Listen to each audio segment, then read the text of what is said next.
During a tense national broadcast, conservative commentator Ben Shapiro launched an unexpectedly brutal verbal attack on actor and humanitarian Jonathan Rumi, accusing him in front of millions of viewers of being a fraud cloaked in sanctimony and the most dangerously naive public figure in America today. What happened next would leave the nation in stunned silence. Rumi's quiet, devastating response didn't just defend his integrity, it unraveled a long-standing media narrative and exposed deep moral contradictions, setting off a viral firestorm of truth, humility, and public reckoning that would shake the cultural foundations of the country. It began as a seemingly routine Sunday morning segment on Meet the Nation. Viewers tuned in expecting a polite exchange about faith, public life, and cultural leadership.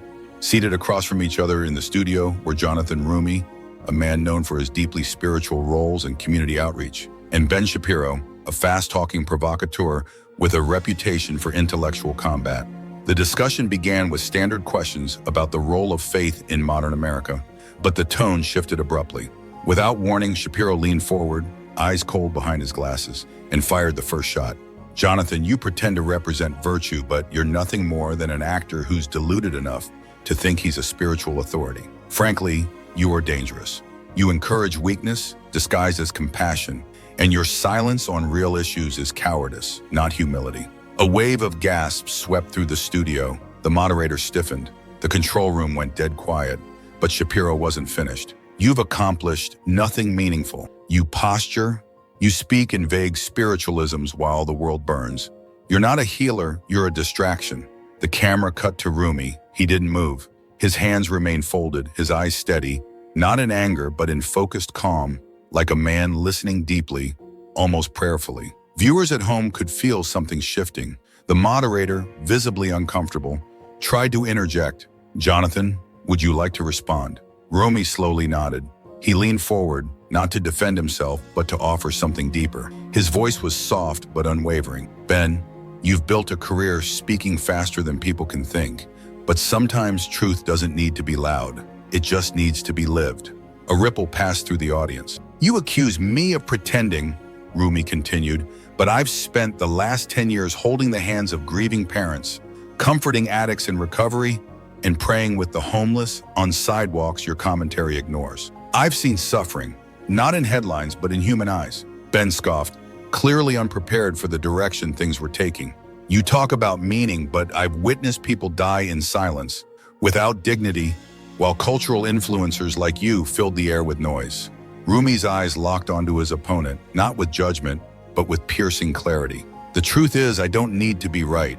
I need to be honest. You speak in arguments, I speak in testimony." The moderator leaned forward, visibly sensing the emotional gravity in the room. Rumi opened a small leather folder in front of him and began placing letters on the desk. Handwritten notes from veterans, widows, recovering addicts.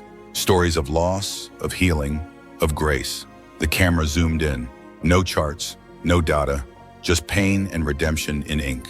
"Ben, while you've been hosting debates, entire communities have been quietly drowning. These letters are not statistics. They are sacred." Shapiro shifted uncomfortably in his chair. Rumi's tone dropped back lower, more solemn. "You want to talk about results?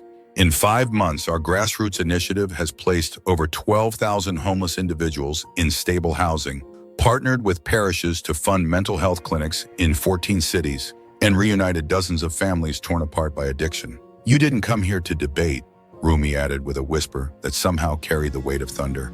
"You came to discredit what you don't understand." The audience held its breath. And then came the line that would echo across the country. "You weaponize logic. I bear witness to truth." There was no cheering, no music, just silence, deep, reverent silence. Rumi gently placed his palm on the stack of letters. "This is the evidence I carry, and it cannot be fact-checked away." Phones across the studio were raised. The moment had already gone viral. But it wasn't outrage that people felt. It was something older, something sacred. Conviction. Shapiro sat still, his previous confidence visibly cracked. His hands trembled faintly. The audience no longer watched a battle. They watched a man see himself, perhaps for the first time. The confrontation had long since moved beyond a debate. It had become a reckoning, a sacred moment of truth so raw and unvarnished that America could no longer look away. Within minutes, the internet erupted. Clips of the exchange spread like wildfire across X. formerly Twitter, bearing hashtags like Rumi Speaks Truth and #Shapiro Shaken. TikTok flooded with emotional reactions. Veterans in tears, disillusioned liberals staring in reflective silence, and everyday Americans whispering, "Finally, someone said it." Behind the scenes, Shapiro's team scrambled in hushed chaos, whispering into phones, desperately trying to contain what was clearly uncontainable.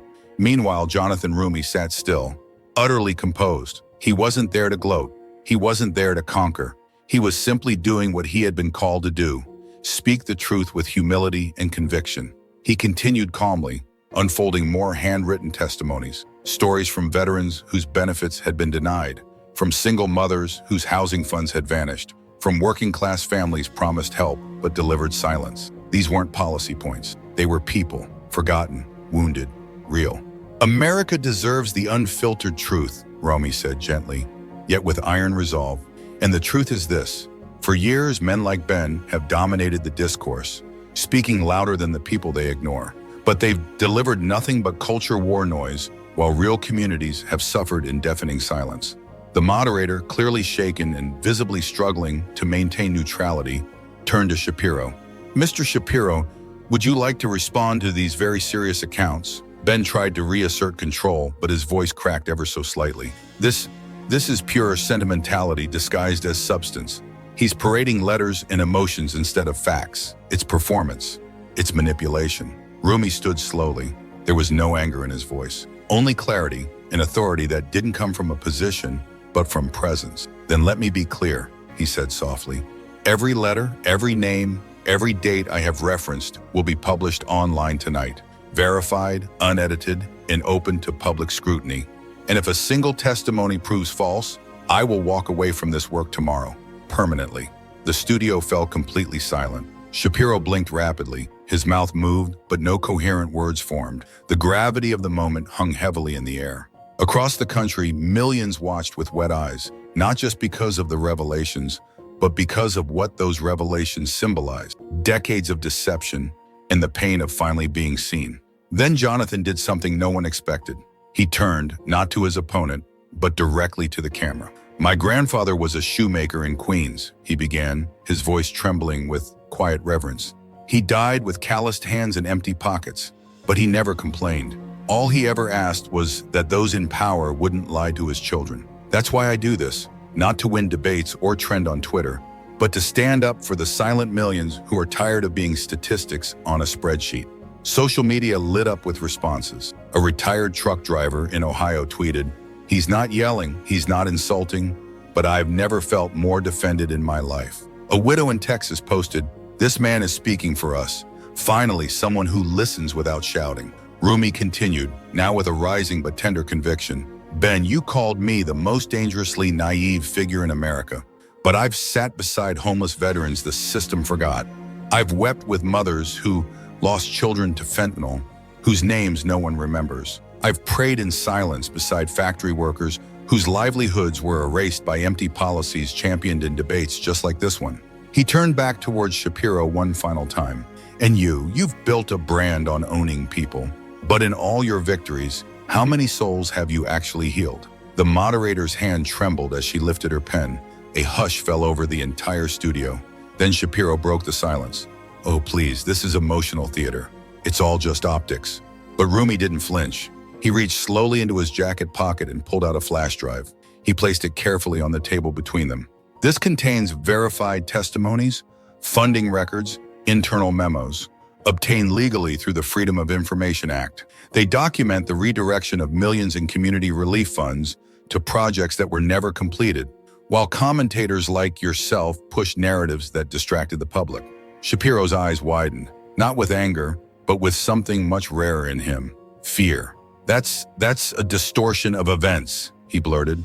Rumi didn't respond to the outburst. Instead, he turned to the moderator and said calmly, "I'll email the files to your production team within the hour. Every line is sourced. Every case is real. You are free, no, obligated to verify."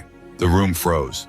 The audience was no longer watching a television segment. They were witnessing a reckoning. Not of a man, but of a cultural era. And the reckoning had a name: truth, spoken not with fire, but with light. The moderator struggled to process the weight of what had just been laid bare. "Mr. Rumi," she asked hesitantly, "are you saying Ben Shapiro knowingly helped obscure the misdirection of millions in public funds through fraudulent platforms?" Jonathan Rumi leaned forward, his voice low and unwavering. "I'm saying this plainly," he replied. "Ben Shapiro has spent the better part of 2 decades laundering truth, repackaging deception as certainty, turning genuine suffering into intellectual fodder for applause lines and monetized outrage. And I have the receipts." The audience gasped, not with amusement, but with the visceral pain of long-suppressed recognition. Not a single laugh echoed, just the deep inhale of a nation forced to confront what it had long sensed but rarely said aloud. Ben's hands trembled slightly as he reached for his notes, but the moment for prepared talking points had passed him by. The conversation had left the realm of theory and entered the arena of truth. Jonathan remained seated, his composure grounded not in power, but in purpose. "Ben, for years you've stood behind microphones delivering cutting sound bites and polished monologues. But the truth is, you never served the people. You served a brand. You sold influence while communities collapsed." The studio went utterly still. No applause, no shifting chairs, just that heavy, sacred silence before a long-awaited storm. Cameras zoomed in to capture the raw electricity of the moment. The moderator sat frozen, caught between the disintegration of one man's legacy and the awakening of a nation's conscience. A young woman in the audience whispered through tears, "He's right." Finally, someone said it. And then emotion cracked through the room like lightning. A middle-aged man in the front row, face weary with grief, bowed his head as he wiped away tears. His small business in Flint had folded after promised revitalization funds vanished without a trace. It was personal now, it had always been.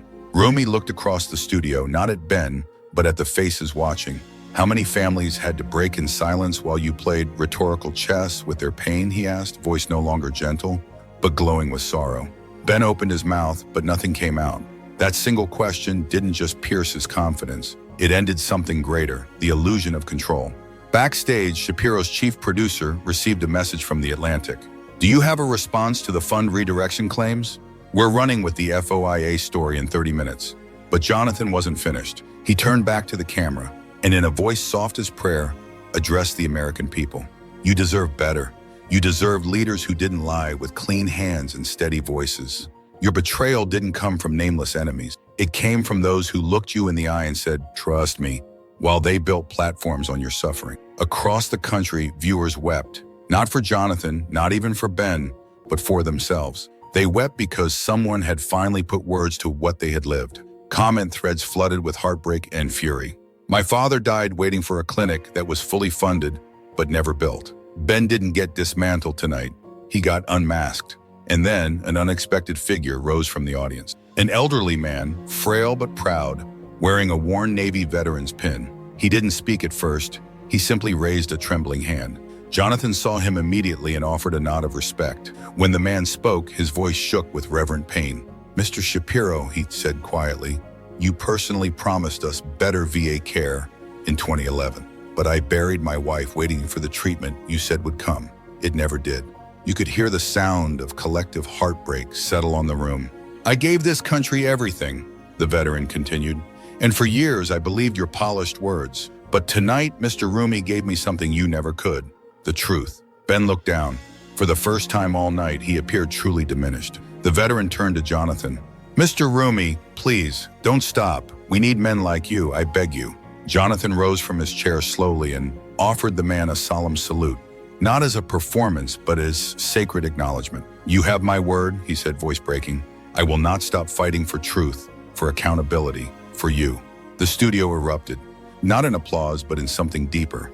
People stood not to cheer, but to bear witness, to honor a moment that transcended divisions. Hope had been reawakened. Even those who disagreed with Rumi politically now found themselves moved to tears. The human in them had been touched. Ben Shapiro's hands visibly shook as he reached for a glass of water. Cameras captured the image, a moment that would soon flood every newsfeed in America. His decades of debate experience had not prepared him for this kind of confrontation. The moderator, still grasping for neutrality, asked in a fractured tone, "Mr. Shapiro, would you like to respond to these very specific allegations?" Ben's voice wavered. I've spent my career defending values. This is nothing but a choreographed attack." It's emotionalism dressed up as virtue. Jonathan didn't raise his voice. He simply held up a single document, an official housing grant approval from 2009 bearing Shapiro's signature. This grant authorized $81 million in federal funding for low-income housing, Rumi explained. His voice was calm but laced with undeniable truth. Do you know how much of that money reached the families it was meant to serve? He looked at the moderator, then back at the audience. 2.4%. A gasp swept through the room. Rumi wasn't finished. The rest? Routed through 3 nonprofit shells, all operated by former staffers from your own office. I have their names. Ben froze, eyes wide, color draining. Jonathan's voice never faltered. You didn't just betray your followers, Ben. You trained others how to do it too. Jonathan Rumi's voice remained steady, measured yet devastating in its clarity.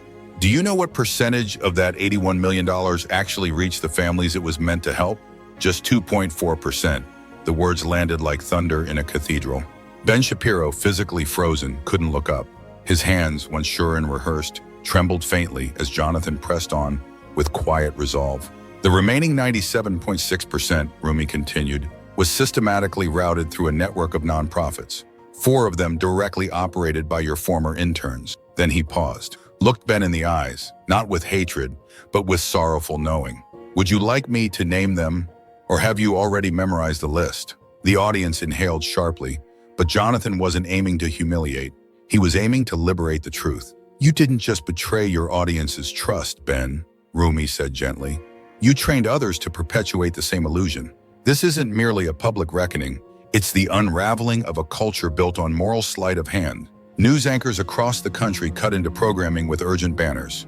Breaking. Jonathan Rumi unveils alleged multi-decade fraud linked to Ben Shapiro, live on national broadcast. And yet, there was no chaos in the room, no screaming, no applause, just a heavy silence, reverent like a confession, as people finally saw what had long been hidden. One by one, audience members stood, not to leave but to bear witness. A woman in a wheelchair raised her hand through tears. My son died in a housing fire, she said softly, because the upgraded alarms funded by your initiative, Mr. Shapiro, never got installed. Another man rose next, barely able to speak. My father, a veteran, promised care that never came. He took his own life while waiting for treatment that was fully funded on paper. Then a third voice. Our manufacturing plant in Lawrence closed down after the revitalization grants vanished. We lost our community, everything. No one shouted, no one accused. They simply spoke their truth for the first time. Jonathan Rumi stepped down from the stage, not as a performer, not as a celebrity, but as a brother among brothers and sisters. He moved among them with solemnity and compassion. You were never forgotten by God, he said quietly, but you were failed by men who stood behind microphones and called it truth. He paused, hands folded, before raising his voice just slightly. That silence ends tonight. It was no longer a confrontation. It was a collective awakening. America was watching a nation reclaim its voice from the carefully polished hands of deception. Ben Shapiro's face had drained of all color. His voice, once sharp and assured, had utterly abandoned him. He looked around as if searching for an exit, but there was none, not from truth. One of his aides rushed forward and tried to hand him a note card, but Ben pushed it away. For perhaps the first time in his career, he understood. No scripted defense could match what had just unfolded. Jonathan, meanwhile, had not raised his voice once. He didn't celebrate. He didn't gloat. He simply returned to his seat with his hands resting on his lap, eyes cast downward in reverence for the weight of what had passed. The moderator, visibly shaken but regaining composure, asked the final question. Mr. Shapiro, do you categorically deny the authenticity of these documents and testimonies? Ben didn't speak. He simply lowered his head. That silence, a man's final collapse beneath the weight of his own architecture, said more than any defense ever could. The segment ended, but the movement had just begun. Across the country, people weren't just replaying Jonathan Rumi's words. They were telling their own stories. Stories of betrayal, of loss, of waiting and watching, while the people entrusted with their care quietly built empires of influence. But the clip that resonated the deepest wasn't of Rumi dismantling Shapiro point by point. It was one unscripted, unbroadcast moment. A cell phone video captured it. Jonathan Rumi kneeling beside an elderly veteran after the taping, holding his weathered hand, listening as the man wept softly, whispering, I waited 30 years for someone to say that out loud.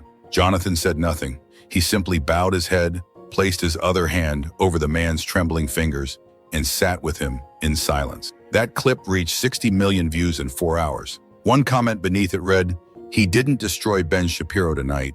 He freed the people Ben taught us to ignore." By dawn, the floodgates opened. Former producers, whistleblowers, congressional staffers, reporters. A city planner from Sacramento posted, "Shapiro's funders buried the audit I filed in 2016. Romy's claims, all of it is real. I still have the proof." Newsrooms that had once idolized Shapiro now demanded investigations. But what emerged next wasn't chaos. It was healing. People across the country held spontaneous town halls, not to protest, but to speak, to name the harm, to reclaim the truth. And through it all, one name kept surfacing, Jonathan Roumie.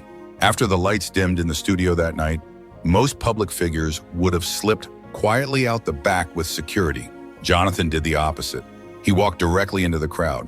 A young mother stood frozen, holding a framed photograph of her brother, a Marine who had died from an opioid overdose after waiting 9 agonizing months for a VA appointment. When she saw Jonathan, she couldn't speak. She simply extended the photo. Jonathan took it gently, studied the face of the fallen soldier with reverent care, then looked the woman in the eyes. "I'm so sorry for your loss," he said softly.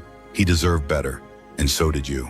The woman collapsed into his arms, and Jonathan held her, not like a politician, not like a savior, but like a brother, a son, a human being. Someone captured the unscripted moment on their phone. Jonathan Roumie cradling a grieving woman in his arms, silently holding space for pain the system had ignored. Within seconds, it spread across every major social media platform. But unlike other viral moments, this wasn't shared with outrage. It was shared with reverence. While Jonathan moved among the people with sincere compassion, Ben Shapiro vanished entirely from public view. Reporters waited at the studio's rear exit, cameras prepped, his vehicle idling at the curb. But he never emerged. No press statement, no apology, no attempt to answer for what had unfolded on live television. Inside his private dressing room, Shapiro sat slumped, head in hands, his phone buzzing with headlines he could no longer outpace. One message from his former executive producer read simply, "It's over, Ben. You need to step down tonight." And so he did. There was no grand farewell, no podium, no crowd, just a single white envelope delivered to the network's editorial board by courier. Inside, one page, signed with shaky handwriting. "Effective immediately, I resign from all public broadcasting and commentary. I accept full responsibility for the erosion of public trust and the personal pain my voice has contributed to over the years. I can only hope one day to be forgiven. Benjamin A. Shapiro." News of the resignation spread like wildfire. Anchors read the statement on air, some in stunned disbelief, others visibly moved to tears. In neighborhoods across the country, church bells rang, not in triumph but as solemn closure. The end of a cultural age marked by unrelenting noise, and the beginning of something quieter and truer. Jonathan Roumie released a short, humble statement. "I didn't step into that studio to destroy a man. I came to honor those who've been unheard for far too long. The forgotten deserve defenders, not performers." That evening, exactly 24 hours later, Jonathan returned to the same studio. This time, the energy had shifted. The moderator greeted him not with scripted professionalism, but with a quiet nod of respect. "Mr. Roumie," she asked gently, "what do you hope Americans will remember most about what happened yesterday?" He looked directly into the camera, his expression solemn but open-hearted. "That truth isn't cruel, it's medicine. And like all healing, it stings at first." He took a deep breath. No one won yesterday. There was no scoreboard. What happened was bigger than one man's fall. It was a national reminder that integrity cannot be replaced with intellect, and that eloquence is meaningless without empathy. My prayer is simple. May we all, left, right, and in between, find the courage to demand truth, not just from others, but from ourselves. Later that night, Jonathan returned home, still wearing the same suit. His wife opened the door with a gentle smile, her eyes filled with both concern and peace. Their children ran to greet him barefoot, wrapping their arms around his waist. "Are you okay, Dad?" his youngest asked softly. Jonathan knelt and smiled. "Now that I'm home? Yes, I am." On their kitchen table sat hundreds of letters already arriving from across the country, folded notes from teachers, miners, clergy, soldiers, and single mothers. Each letter echoed the same quiet revelation. You gave words to the ache we've carried for years. You made us believe again, in truth, in service, in leadership. Without fanfare, without banners, a new era of American moral consciousness had begun to take root. Later that week, Jonathan agreed to one last interview. The host leaned forward, speaking with calm sincerity. What moment, in your view, truly changed everything in that confrontation? Jonathan thought for a long moment, then spoke slowly. When I looked Ben in the eye and said, "You didn't fail your platform, you failed your people." He paused. That wasn't just a statement to him. It was a mirror held up to all of us. Because leadership isn't a title, it's a burden. And sometimes speaking truth won't win you applause. It will cost you everything. Then he smiled, not with pride, but with peace. For me, it didn't cost me anything. It revealed who I truly serve. Dear viewer, if this story moved you, if it stirred something long buried inside you, please don't just scroll away. Like this video to show the world you stand for honest leadership. Comment below, tell us what touched you most. Subscribe so you never miss stories that matter but are too easily ignored. Join our community, not for fame or views, but to rebuild a civic culture grounded in moral courage. We're not just watching stories unfold anymore. We're writing a new one, together. May truth guide us, may justice humble us, and may love always be louder than power. God bless you, and God bless America.